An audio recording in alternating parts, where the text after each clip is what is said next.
Zoti Roy, të ndalemi pak në lindjen e mesme teksa përballja mes Iranit dhe Shtetet Bashkuara të Amerikës duket se nuk ka një rrugdalje deri më tani. Në një raund bëhet fjalë për përpjekje për negociata, për rifillim të një raundi të ri të negociatash, zgjatje të armëpushimit, por nga ana tjetër ka përballje në det konkretisht në ngushticën e Hormuzit, teksa garda revolucionare e Iranit ka vendosur mina në ngushticën e Hormuzit dhe nga ana tjetër presidenti amerikan Donald Trump ka urdhëruar urgjent që ato të shkatrohen. Në këtë rast apo rrezikohet situata në lidhjen e mesme që të shkojë sërish drejt një konflikti si ai që pam përgjatë një muaji? Situata në lidhjen e mesme është më e koklavitur se sa aq, ndërkohë që bisedimet po vazhdojnë me anë të tretëve, se nuk ka bisedime të drejtë për drejta. Ka disa probleme, të cilat ne nuk i dim me qartësi.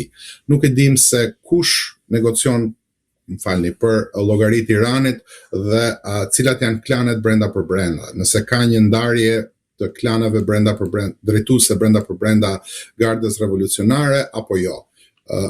Ka disa lajme cilat mund të jenë dhe propagandë, të cilat thonë që ka ndasi brenda për brenda elitave iraniane, mirë po jo më larg se sa dje mbrëm darkë me orën tonë. Pati një deklarat që uniteti të gardës revolucionare, e cila deklaronte se uniteti brenda për brenda gardës është i çelikt, e cila më kujton një shprehje të vjetër të kohëve të Shqipërisë diktatoriale. Gjithashtu një pjesë tjetër që nuk publikohet shumë është që tani më në lindjen e mesme ka mbërritur dhe luftën aeroplanmbajtësja e tretë amerikane. Pra, ndërkohë që flitet për negociata dhe për bisedime, për paqe, kapacitetet ushtarake në rajon rriten. Pra, këto janë disa shenja kontradiktore, por nëse do ta shohim nga një pikëvështrim më i gjerë, përballja deri tani nuk e ka dhënë zgjidhjen e duhur. Pra nuk e ka dhënë një zgjidhje që të kemi një paqe afatgjatë. Edhe nëse në gjykimin tim, tani këtu flas thjesht në gjykimin tim personal, edhe nëse do të ketë një paqe të arritur me anë të ndërmjetësimit të Pakistanit, do të jetë një paqe në rastin më të mirë e përkohshme. Sepse problemet themelore nuk do të zgjidhen dot. Pra, ka një problem i cili është i pazgjidhshëm, që është e drejta e Iranit për të vazhduar kërkimet bërthamore dhe për të prodhuar material bërthamor. Irani pretendon se e ka për konsum energjie të brendshëm, ndërkohë që Shtetet Bashkuara të Amerikës kërkojnë që mos ketë asnjë lloj iniciative të re për të prodhuar material bërthamor. Pra, ky është një problem i cili në gjykimin tim nuk do të mund të ndahet dot, përsa kohë që palët e ndjejnë veten të sigurt. Pra, përsa kohë që elitat iraniane, pra garda revolucionare që kontrollon tani mbështetin, të jetë e sigurt në kontrollin e vet. Dhe deri më sot nuk e ka humbur kontrollin mbi shtetin. Dhe përsa kohë që Shtetet Bashkuara të Amerikës të qëndrojnë të palëkundur në kërkesën e tyre që Iranit mos ketë kurrë një fuqi bërthamore, kjo çështje nuk mund të zgjidhet përveç se me luftë. Ka disa variante të interpretimit. Varianti i parë është që lufta ndodhi dhe Shtetet Bashkuara të Amerikës nuk mundën ta ndryshojnë regjimin. Por ka një variant të dytë interpretimi, i cili thotë që ushtarakisht Shtetet Bashkuara të Amerikës nuk patën asnjë rival, sepse Irani nuk mbriti dot të kundërvihet ushtarakisht superfuqisë ajrore amerikane. Në fakt, për shkak të mungesës së fuqisë kundërpërgjegjëse të Iranit, sot kemi një revizion të plot të ushtrisë kineze dhe kemi 10 general të cilët po përfundojnë burgjeve në Kinë. Është një fenomen tjetër i cili nuk po diskutohet fort, për shkak sepse ju bëhen kontrolle reale dhe po shihet që shumë nga arritjet e armatimit kinez, cilët ju patën shitur edhe Iranit edhe vendeve tjera aleate, Venezuelës në këtë tjerë, ishin të falsifikuara për të ndihmuar karrierën e generalëve të tjerë. Pra ka disa 10 general, të paktën 12 general, të cilët janë shkarkuar në javë të fundit nga Partia Komuniste Kineze. Pra duhet parë edhe kjo në funksion të asaj që po ndodh në Iran. Çdo gjë është ende e hapur. Fakti që ka bisedime do të thotë që të dyja palët nuk kanë interes, as elitat iraniane dhe as Shtetet e Bashkuara të Amerikës nuk kanë interes për të vazhduar një luftë shkatrimtare e cila nuk do t'i ndihte askujt. Por historia botërore është e mbushur përplot me raste të tilla ku të dyja palët megjithse e kanë qasjen racionale ndaj problemit, ndihen të detyruar të veprojnë në mënyrë më pak se sa racionale, për mos ta thënë irracionale. Pra, është një histori që mbetet për tu parë. Në gjykimin tim ka një problem të pasgjithshëm me negociata, që është problemi i energjisë bërthamore, të cilin pastaj se duhet ta lidh me pjesën tjetër. Pra, ku e ka avantazhin Irani? Irani ka avantazhin që praktikisht është duke mbyllur ngushticën e Hormuzit, dhe pa ngushticën e Hormuzit në mënyrën se si është ndërtuar sot tregtia ndërkombëtare, pra praktikisht ka ndryshuar regjimi ndërkombëtar i tregtisë botërore, naftës dhe nën produkteve të saj, por dhe produkteve të tjera si plehu kimike të tjera, të cilat janë vitale për ekonominë botërore. Pra, Irani ka këtë avantazh, ndërkohë që ka dizavantazhin ushtarak. Në këtë rast, e gjendur përballë kësaj situate, qoftë Irani dhe Shtetet e Bashkuara të Amerikës, si mendoni në cilën pikë takimi mund të arrijnë të dyja palët për t'i dhënë fund këtij konflikti, apo mendoni se do të vijojë në këtë situatë që ndodhet?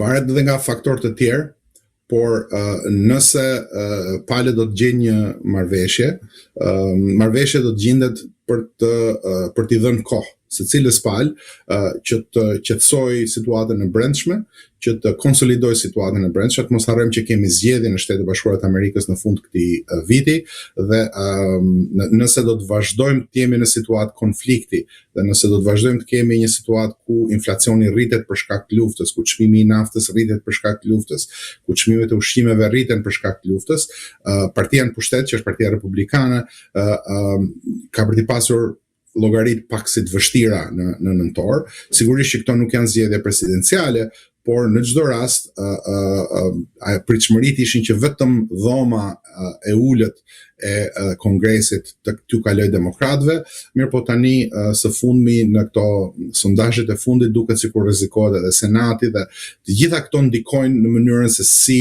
do të veprojë administrata amerikane deri në një farë pike, por le të mos kemi iluzione.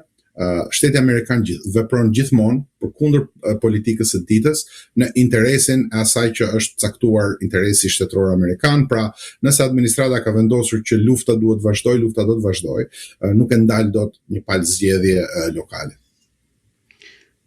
Të mbetemi sërish në rajonin e lindjes mesme, teksa në mediat izraelite ka analiza të tilla që shkruajnë se Turqia mund të jetë Irani i ri në të ardhmen, duke pasur parasysh fuqinë e saj dhe rolin specifik. Në këtë rast, apo mundohet Izraeli që të krijojë pas Iranit një objektiv tjetër, siç është Turqia, qoftë duke parë si rival në aspektin ekonomik, por edhe në aspektin ushtarak? Turqia ka disa dekada që nuk e fsheh ambicien e saj për të qenë fuqi e madhe rajonale në lindjen e mesme. Kështu që nuk është thjesht çështje apo kërkon që ta manifakturoj Izraeli këtë lloj përballje. Kjo është një përballje në lindjen e mesme e cila ka disa dekada që shfaqet herë haptas e herë në ndeshëm, po ndërkohë zakonisht në kësi rastesh ka edhe marrëveshje të fshehta midis shërbimeve. Për shumë kohë shërbimi i fshehtë turk dhe shërbimi izraelit ishin jashtëzakonisht shumë të lidhur dhe shkëmbenin informacione njëri me tjetrin. Në momente të caktuara kjo pastaj nuk ndodh. Unë do të isha shumë skeptik ndaj qasjes që kanë disa media që shohin rolin e Turqisë si një rol në favor të palestinezëve ose në favor të njërit grup apo tjetrit. Qeveria turke sipas meje, si çdo shtet normal, vepron thjesht dhe pastër në interesat e shtetit turk, e Turqisë, ka problemin e brendshëm të kurdëve, cili është një problem që përfshin edhe Sirinë, që në fakt edhe e bëri që qeveria turke të ishte angazhuar në atë çka ndodhi në zhvillimet politike të brendshme në Siri e të tjera. Pra kemi një situatë ku Turqia është sigurisht e përfshirë, ku Turqia është sigurisht një nga fuqitë në rajon, por do të isha pak skeptik që ta shihja këtë thjesht si një përballje turko-izraelite, pavarësisht se nuk është për të dalë jashtë kontekstit. Pra nuk është e paparashikueshme që të ndodhë një konflikt i tillë, por nuk do ta shihja thjesht në këto konture. Dhe të mos harrojmë që përpjekja e fundit para se ta lë ty fjalën. Përpjekja e Izraelit në këto kohë, përveç faktit se po përpiqet të përdorë Shtetet e Bashkuara të Amerikës për të shfryrë Iranin si fuqi rajonale, është gjithashtu një shpërhapje e territorit vet. Pra sot kemi forcat mbrojtjes izraelite në rajonet e Sirisë, sot kemi një përhapje të atyre që janë vendbanimet e izraelitëve në bregun perëndimor, dëbimin me dhunë të palestinezëve prej tyre, kemi dhe rihapjen e vendbanimeve të kolonëve në Gaza, gjë që tregon se ka një strategji afatgjatë për shpërhapjen dhe marrjen e këtyre territorëve dhe bërjen e të pamundur të çdo lloj koalicioni anti-izraelit në të ardhmen. Pra, është në një fazë ekspansioniste, pavarësisht se duket sikur thjesht po i kundërpërgjigjet një veprimi të Iranit apo tjetër, duket sikur qeveria izraelite ka vendosur të jetë në një fazë ekspansioniste. Duke mbetur te pjesa e raporteve Turqi-Izrael, a mendoni se nëse mund të ketë një konflikt të tillë, pra në mënyrë hipotetike, mund të destabilizonte edhe më shumë rajonin e lindjes mesme dhe mund të ndikonte në një konflikt shumë të gjerë, qoftë në Europë, por edhe më tej edhe në Ballkan, konkretisht në Ballkanin Perëndimor, dhe mund të çonte, po themi, edhe në një luftë globale? Siç e thash më parë, unë besoj që mekanizmi i luftës globale ka filluar. Përhapja e një lufte të tillë në gjykimin tim nuk do të përfshinte thjesht Izraelin dhe Turqinë. Po ta shohim më hollësisht, kemi Azerbajxhanin, kemi Armeninë, kemi Rusinë që është pjesë e këtyre lojrave. Ndikohet shumë edhe situata në Ukrainë, pra çdo gjë është e lidhur në një mënyrë ose në një tjetër, dhe sigurisht që nëse do të kishim konflikt hapur, atëherë lufta botërore do të ishte e nxehtë 100%. Sot kemi konflikte të ndryshme në pjesë të ndryshme të botës dhe kemi një përplasje me disfuqive të mëdha për influencë. Mundet që kjo të shpërthejë në një luftë botërore të përmasave, siç jemi mësuar të shohim luftën e parë dhe luftën e dytë, por mundet edhe që kjo luftë botërore të jetë një luftë me disa zjarre me intensitet të thellë në rajonet të caktuara, e cila nuk shtrihet përgjatë gjithë kufive dhe përgjatë gjithë rajoneve.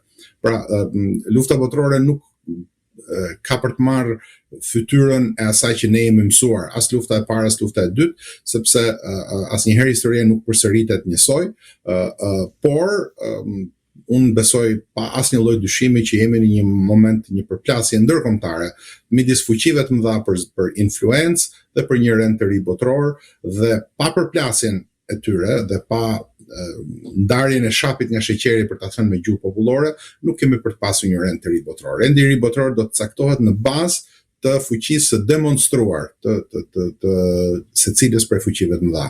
Dhe flas këtu për Shtetet e Bashkuara, për Kinën, deri diku si fuqi rajonale edhe Rusia, po le të mos harrojmë që kemi një shtrirje shumë të madhe të militarizmit edhe në Evropë, Gjermania, edhe në Azi, Japonia, e cila ka së fundmi sapo miratoi ndryshimin e kushtetutës për të lejuar eksportin e armëve, dhe kjo bëhet për t'i ardhur në ndihmë shteteve si Filipinet.